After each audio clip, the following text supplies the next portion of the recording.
नमस्कार साथियों, स्वागत है आपका हमारे YouTube चैनल में। आप छत्तीसगढ़ की किस जगह से हमारे समाचार सुन रहे हैं, कृपया कमेंट बॉक्स में लिखकर हमें ज़रूर बताएं। साथ ही हमारे चैनल को सब्सक्राइब करना ना भूलें। रायपुर से प्रस्तुत हैं छत्तीसगढ़ के प्रादेशिक समाचारों के साथ में रजनी शुक्ला। पहले मुख्य समाचार। प्रधानमंत्री नरेंद्र मोदी ने डिजिटल धोखाधड़ी, साइबर अपराध और आर्टिफिशियल इंटेलिजेंस प्रौद्योगिकी, विशेषकर डीप फेक से उत्पन्न खतरों पर गंभीर चिंता व्यक्त की है। राज्य सरकार ने प्रदेश में महापौर, नगर पालिका और नगर पंचायत के अध्यक्षों का चुनाव अप्रत्यक्ष प्रणाली से कराने का निर्णय लिया है। मुख्यमंत्री विष्णुदेव साय ने प्रदेश में बारिश की संभावना को देखते हुए धान के बचाव के लिए एहतियाती कदम उठाने के निर्देश अधिकारियों को दिए। और चक्रवात फेंजल के असर से आज दक्षिण छत्तीसगढ़ में हल्की वर्षा होने की संभावना। अब समाचार विस्तार से। प्रधानमंत्री नरेंद्र मोदी ने डिजिटल धोखाधड़ी, साइबर अपराध और आर्टिफिशियल इंटेलिजेंस प्रौद्योगिकी, विशेषकर डीप फेक से उत्पन्न खतरों पर गंभीर चिंता व्यक्त की है। भुवनेश्वर में 59वें अखिल भारतीय पुलिस महानिदेशक और महानिरीक्षक सम्मेलन के समापन सत्र को संबोधित करते हुए प्रधानमंत्री ने पुलिस पर कार्यभार कम करने के लिए नई प्रौद्योगिकी के उपयोग पर बल दिया। उन्होंने पुलिस थानों को संसाधन आवंटन का केंद्र बिंदु बनाने का भी सुझाव दिया। श्री मोदी ने कहा कि राष्ट्रीय और अंतर्राष्ट्रीय सुरक्षा चुनौतियों पर व्यापक विचार विमर्श हुआ। उन्होंने सम्मेलन के दौरान सुझाई गई रणनीतियों पर संतोष व्यक्त किया। प्रधानमंत्री ने पुलिस नेतृत्व से डिजिटल जालसाजी, साइबर अपराध और आर्टिफिशियल इंटेलिजेंस के संभावित संकटों से निपटने के लिए भारत की प्रौद्योगिकी क्षमता मजबूत करने पर जोर दिया। शहरी पुलिस प्रबंधन में प्रभावी कदमों की सराहना करते हुए श्री मोदी ने सुझाव दिया कि प्रत्येक पहल देश के 100 शहरों में समन्वित रूप से लागू की जाए। उन्होंने स्मार्ट पुलिसिंग के मंत्र पर जोर दिया तथा पुलिस बल को और अधिक सतर्क, कौशल संपन्न, विश्वसनीय और पारदर्शी बनाने का आग्रह किया। 3 दिन के इस सम्मेलन में पुलिस महानिदेशक और महानिरीक्षक रैंक के लगभग 250 अधिकारियों ने भाग लिया। केंद्रीय गृह मंत्री अमित शाह और राष्ट्रीय सुरक्षा सलाहकार अजीत डोभाल भी बैठक में शामिल हुए। मुख्यमंत्री विष्णुदेव साय ने तमिलनाडु में आए चक्रवाती तूफान में फेंजल के असर से प्रदेश में बारिश की संभावना को देखते हुए धान को बारिश से बचाने के लिए एहतियाती कदम उठाने के निर्देश अधिकारियों को दिए हैं।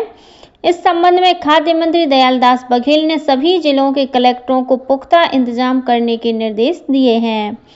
खाद्य मंत्री ने कहा कि समर्थन मूल्य पर धान खरीदी हमारी सरकार की सर्वोच्च प्राथमिकता है। गौरतलब है कि प्रदेश में 14 नवंबर से धान खरीदी का महाअभियान चल रहा है। अब तक किसानों से 18 लाख मीट्रिक टन से अधिक धान की खरीदी हो चुकी है। वहीं किसानों को बैंक लिंकिंग व्यवस्था के तहत 3,706 करोड़ रुपए से अधिक का भुगतान किया गया है। धान खरीदी 31 जनवरी 2025 तक चलेगी। राज्य सरकार के अनुसार धान उपार्जन केंद्रों से धान का उठाव न होने के कारण केंद्रों में जाम की स्थिति और किसानों को धान बेचने में हो रही दिक्कत का समाधान हो गया है। राइस मिलर्स ने धान खरीदी केंद्रों से धान का नियमित रूप से उठाव करने और कस्टम मिलिंग जारी रखने का निर्णय लिया है।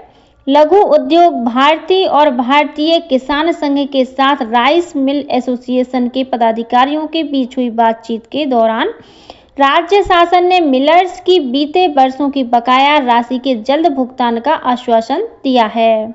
अब धान उपार्जन केंद्रों से राइस मिलर्स लगातार धान का उठाव करेंगे।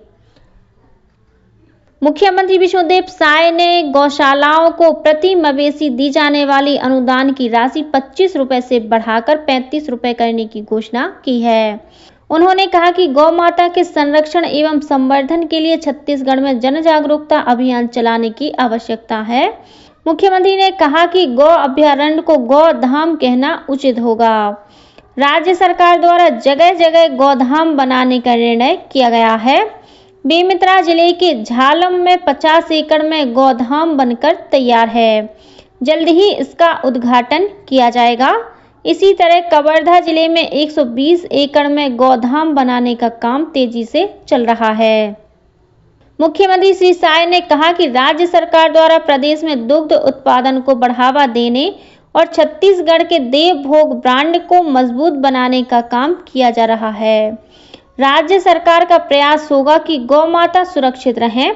गौ तस्करी और गौ हत्या पर पाबंदी लगाने के लिए सख्ती से कदम उठाए जा रहे हैं। छत्तीसगढ़ उच्च न्यायालय के मुख्य न्यायाधीश रमेश सिन्हा ने कल रायपुर जिले के व्यवहार न्यायालय आरंग का वर्चुअल उद्घाटन किया। इस अवसर पर मुख्य न्यायाधीश ने कहा कि आरंग में व्यवहार न्यायालय की स्थापना से पक्षकारों और अधिवक्ताओं के लिए कार्य का अच्छा वातावरण निर्मित होगा। साथ ही पक्षकारों को मामलों की सुनवाई के लिए रायपुर नहीं जाना पड़ेगा। छत्तीसगढ़ में अब नगर पालिका निगमों के महापौर और नगरीय निकायों के पंचायत अध्यक्षों का चुनाव प्रत्यक्ष प्रणाली से कराया जाएगा। यह निर्णय कल रायपुर में मुख्यमंत्री विष्णुदेव साय की अध्यक्षता में हुई मंत्रिपरिषद की बैठक में लिया गया। राज्य में पिछली कांग्रेस सरकार ने ये चुनाव अप्रत्यक्ष तरीके से कराने का निर्णय लिया था।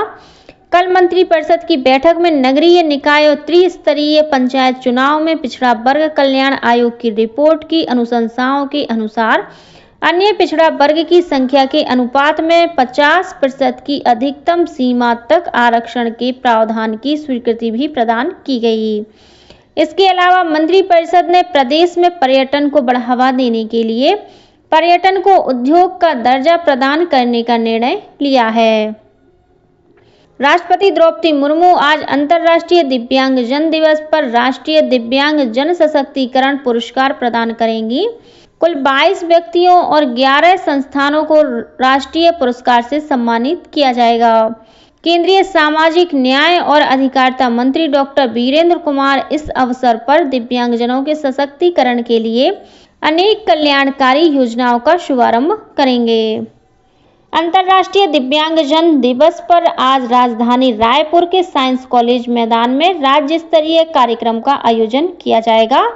समाज कल्याण तथा महिला एवं बाल विकास मंत्री लक्ष्मी राजवाड़े कार्यक्रम की मुख्य अतिथि होंगी। कार्यक्रम की अध्यक्षता खेल एवं युवा कल्याण मंत्री टंकराम वर्मा करेंगे। समारोह में अति विशिष्ट अतिथि के रूप में सांसद ब्रजमोहन अग्रवाल शामिल होंगे। अंतर्राष्ट्रीय दिव्यांगजन दिवस समारोह के अवसर पर राज्य भर से लगभग 5000 दिव्यांगजन शामिल होंगे। इस अवसर पर उल्लेखनीय कार्य करने वाले दिव्यांगजनों को सम्मानित भी किया जाएगा। राजभवन में कल असम और नागालैंड राज्यों का स्थापना दिवस मनाया गया। इस अवसर पर राज्यपाल रमेन डेका ने कहा कि केंद्र सरकार के एक भारत श्रेष्ठ भारत कार्यक्रम के तहत विविधता में एकता की भावना को बढ़ावा देने के लिए सभी राज्य एक दूसरे का स्थापना दिवस मनाते हैं। दंतेवाड़ा जिले में चलाए जा रहे लोन वर्राटू अभियान से प्रभावित होकर कल 2 माओवादियों ने आत्मसमर्पण कर दिया। आत्मसमर्पण करने वाले ये माओवादी पूर्वी बस्तर डिवीजन के आमदई एरिया कमेटी के अंतर्गत तोड़मा आरपीसी में सक्रिय थे। आत्मसमर्पित इन दोनों माओवादियों को राज्य सरकार की पुनर्वास नीति के तहत 25-25 हजार रुपए की सहायता राशि प्रदान की जाएगी। साथ ही शासन की विभिन्न सुविधाओं और योजनाओं का लाभ भी दिया जाएगा। रायपुर रेंज की साइबर थाना पुलिस ने सिम स्वैपिंग, क्रिप्टो करेंसी और शेयर ट्रेडिंग के नाम से ठगी करने वाले 9 आरोपियों को गिरफ्तार किया है। इन आरोपियों को अलग अलग 6 मामलों में दुर्ग, महासमुंद, बिलासपुर, रायपुर, पुणे, मुंबई और नासिक से पकड़ा गया है। इन आरोपियों के बैंक खातों से लगभग 6 लाख रुपए पीड़ितों के खातों में जमा किए गए हैं। इसके साथ ही बैंक अकाउंट में होल्ड 4 करोड़ रुपए से अधिक की राशि पीड़ितों के खातों में जल्द वापस करने की प्रक्रिया जारी है। गिरफ्तार आरोपियों ने शेयर ट्रेडिंग में मुनाफा कमाने के नाम पर लोगों से करोड़ों रुपए की ठगी की है। सभी आरोपियों को न्यायिक अभिरक्षा पर जेल भेज दिया गया है। उधर शक्ति जिले की 12 द्वार पुलिस ने 2 व्यक्तियों से रकम दोगुना करने के नाम पर 23.5 लाख रुपए ठगी करने वाली कंपनी के डायरेक्टर की पत्नी को गिरफ्तार किया है। इस मामले में कंपनी के डायरेक्टर सहित 3 आरोपी फरार हैं, जिनमें से 2 आरोपी ओडिशा के रहने वाले बताए जाते हैं। और अब पेश है मौसम का हाल। चक्रवात फेंजल के असर से प्रदेश में आज दक्षिण छत्तीसगढ़ में हल्की वर्षा होने की संभावना है, जबकि बस्तर संभाग में 4 दिसंबर तक वर्षा का दौर चलेगा। मौसम विभाग के अनुसार चक्रवात फेंजल कमजोर होकर एक अवदाब के रूप में उत्तर तमिलनाडु के ऊपर स्थित है। वहीं बंगाल की खाड़ी से प्रचुर मात्रा में नमी का आगमन लगातार जारी है। इसके प्रभाव से प्रदेश के अधिकांश हिस्सों में बादल छाए रहेंगे। अगले 24 घंटों में बादल छंटने से न्यूनतम तापमान में गिरावट होगी। इसी के साथ छत्तीसगढ़ के समाचारों का ये बुलेटिन समाप्त हुआ।